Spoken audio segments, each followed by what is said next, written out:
Hey, today we're going to be taking a look at a myth that you can learn English just by watching YouTube videos, or that you can learn English without practicing. So imagine you meet your friend and your friend is really excited because they just got their first car. As you're getting in, your friend's explaining to you, I've been learning so much about how to drive a car because I've read so many books about it. And you say to your friend, oh, well, you have been practicing how to drive a car too, right? And your friend says, no. I only read books about how to drive a car, no practice. I hope you will just get out of that car and run away.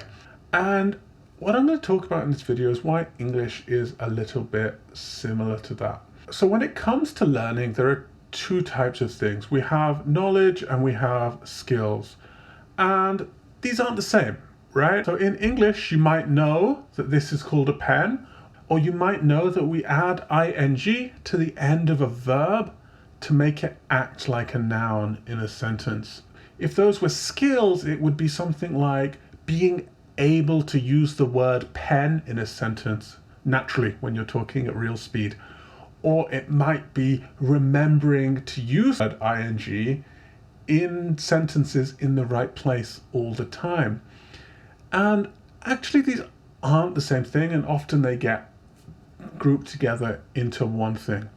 And if you go and ask any English teacher, they will tell you the same thing as well, which is basically you see students all the time who might know a rule but not be able to put that rule into practice. Or they might know a word when they have lots of time to think about it, but when they're talking fast, they might forget it. Or when they hear it, they might not quite understand it every time.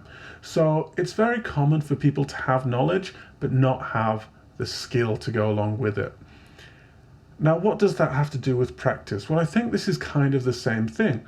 If you're learning to drive a car, I'm sure you can actually learn a lot from a book, right? You can learn what all these different buttons do, to turn this wheel, when you can merge lanes, all of these different things you can learn in a book. A book can help you.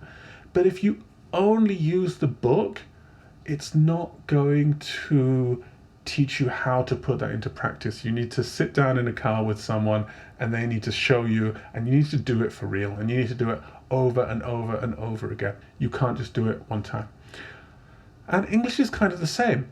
You can watch a video on YouTube or read a grammar book and you might learn something, but unless you finish watching that video and you try and put that into practice, you're going to end up with a lot of knowledge and not much skill.